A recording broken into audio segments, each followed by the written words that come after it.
Last week, I did a big live stream. So the wedge, weirdly, hold on. And it didn't go great. Well, looks like we're married to it. Let's see if it'll work. Oh my God, it works.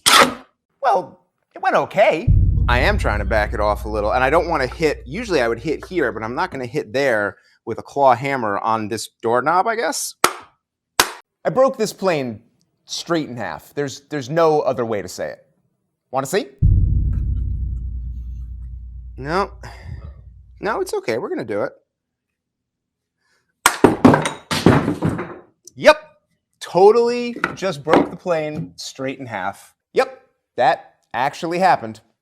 Let's get her fixed. Good news, this is a clean break with a ton of surface area. So I don't need any high-tech solutions. I'm just going to take some wood glue and brush it into all the little nooks and crannies of that break.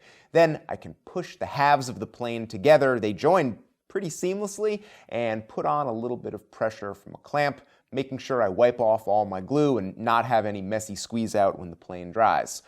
Honestly, it's pretty easy. And the next day, well, here we are. It's back together again. Now, this tool's working days are behind it. That repair is good enough to get the tool back together, but I wouldn't put pressure on it again. On the other hand, it's hardly the best plane I have. I don't need it to work. I have something much better in mind for this plane. Tool stories!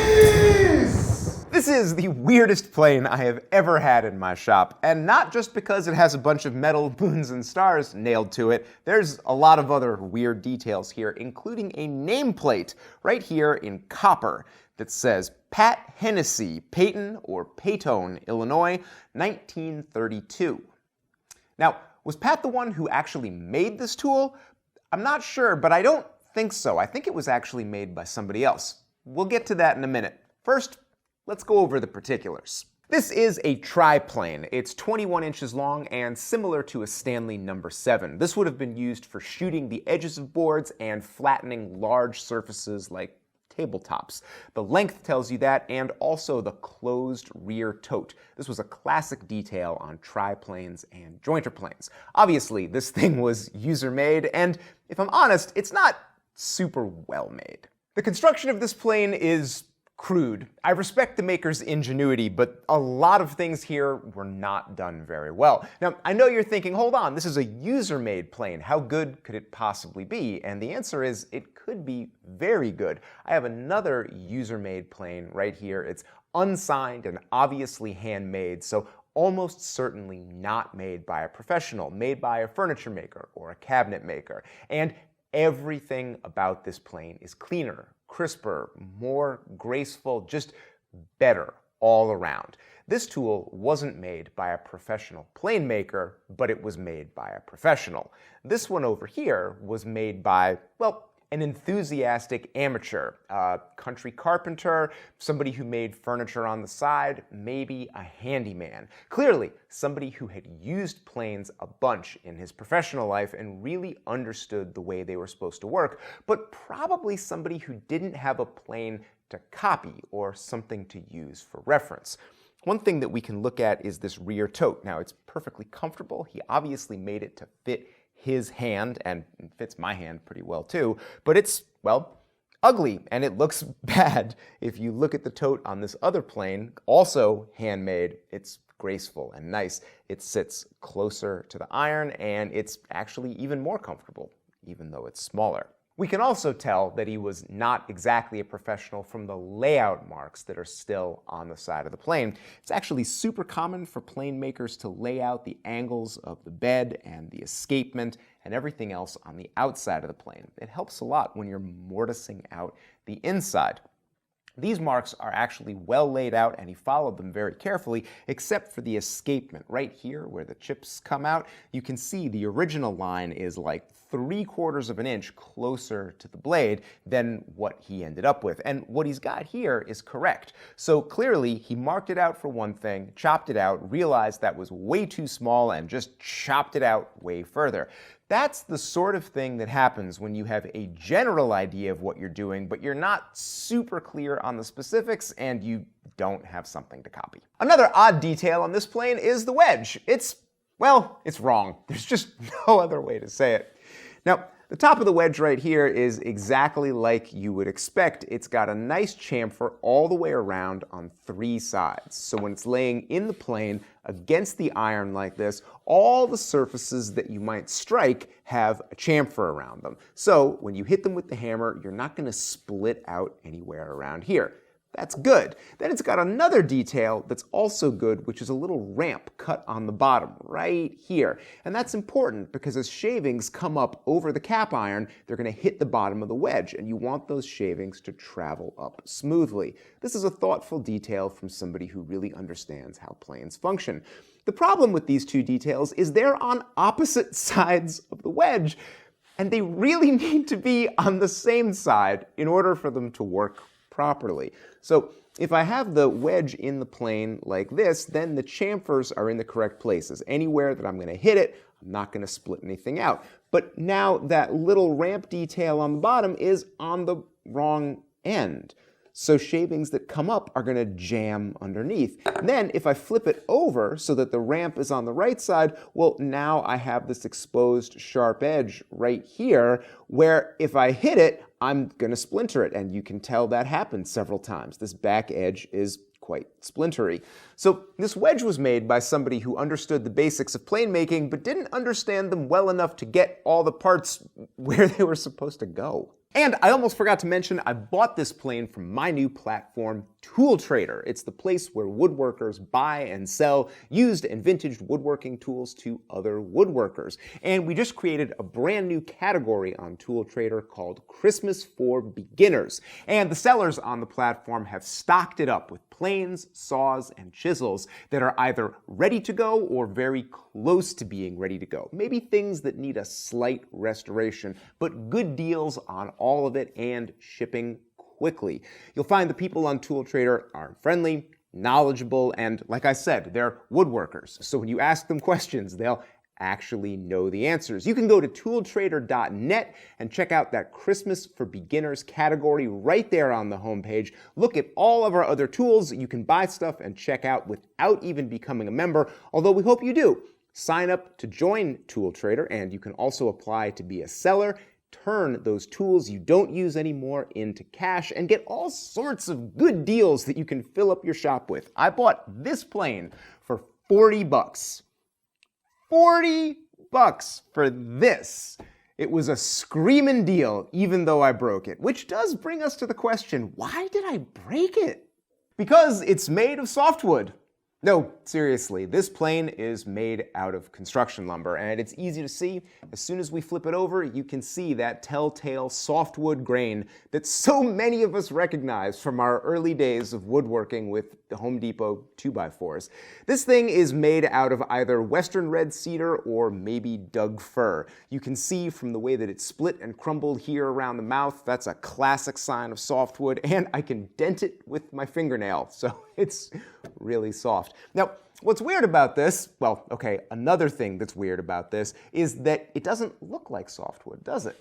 Well, that's because it's been veneered with walnut. And I know that sounds insane, but if I flip it over here and we zoom in a little bit, you can actually see the line where the western red cedar body turns into that thick hardwood veneer on the side there.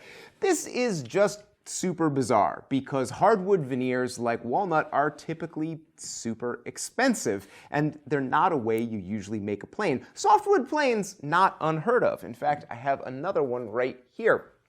This body is made out of pine or spruce or something. I can't tell because it's so old and dirty, but it's got a normal beech handle and a standard factory-made blade. This is a pretty familiar story. Somebody had a plane that either wore out or broke, so they harvested the tote, the blade, and maybe the wedge, and just knocked up a body out of whatever was sitting around the job site so they could get back to work. If you collect planes, you see this sort of thing once in a while, but what you don't see is planes like this that have been veneered with expensive cabinet woods. It's easy to think, the veneering was just added later, well after the plane was made, but we can tell that that's not true. Because all those layout lines we talked about before, around the mouth, showing the bed angle and stuff like that, those are on top of the veneer. So clearly, somebody took a piece of construction lumber, probably a post, dimensioned it up, veneered it with walnut, then did their layout, made the plane out of it, and then used it for years. And we can tell that it's been used for years because of another telltale mark, saw setting marks that are all up and down the body. There are these tooth marks that are really clear. And before we had those kind of pistol grip saw sets to bend saw teeth when you're sharpening them, what was common was just to put them on what was called a setting block, a piece of wood typically, and then you take the saw tooth and a nail set and you just hit it with a hammer, and the wood would compress a little bit, and that would allow that saw tooth to bend a little bit, but not too much. You see this all the time on old planes. They were frequently used to set handsaws. This one was used to set the same 8 TPI handsaw dozens and dozens of times. So this plane saw an awful lot of use. And this all brings us finally to the moons and the stars, to the copper nameplate, to Pat Hennessy from Peyton, Illinois. Population 4,600. I looked it up this morning. It's a small town, and there's no record of Pat. So I don't know what he did or what led him to stamp his name and the date on a hand plane in 1932. I admit, I am off on my own here, but I'm going to give you my best theory about this plane, the best story I can possibly tell. I think this plane lived 2 lives. The first life is when it was made, and I'm skeptical that that was Pat. I think it was somebody decades earlier who, for some reason, had a chunk of western red cedar and some walnut veneer and thought, hey, let's make a hand plane out of that. And it's not as dumb as it sounds, because the plane went on to a productive life for decades. You can tell it was decades because it was used to set that same saw so many times. And you only set a saw every 4 or 5 times you sharpen it. It only happens a couple times a year, even if you're using your tools a lot. So this plane was around for a long time. Also consider how wide the mouth is.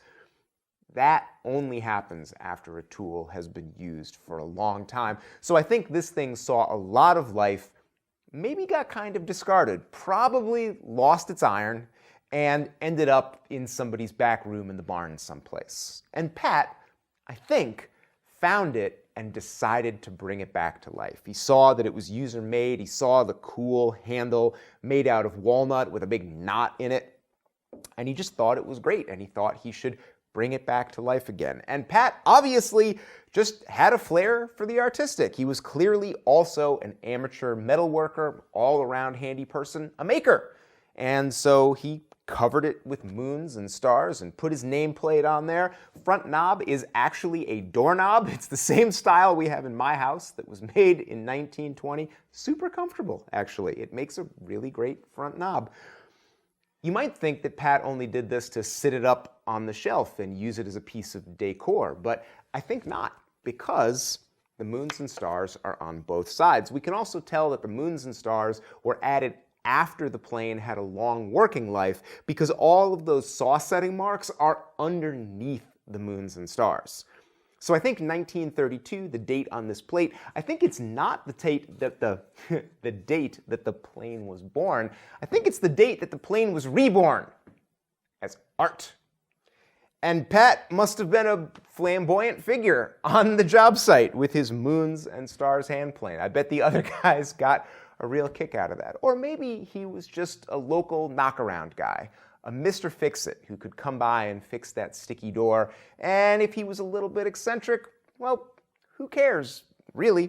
I think Pat stuck a replacement blade in this thing, and I can tell that because this is a Stanley iron, an old Stanley iron, late 1800s, but it's also got a big bolt instead of a chip breaker screw back here, and the bed of the plane has just been savaged to get that thing to fit in there. Somebody took a chisel and went bananas, carving out a huge trench so the head of that bolt could fit. They did way more than they needed to. Whoever did it was a hack, frankly.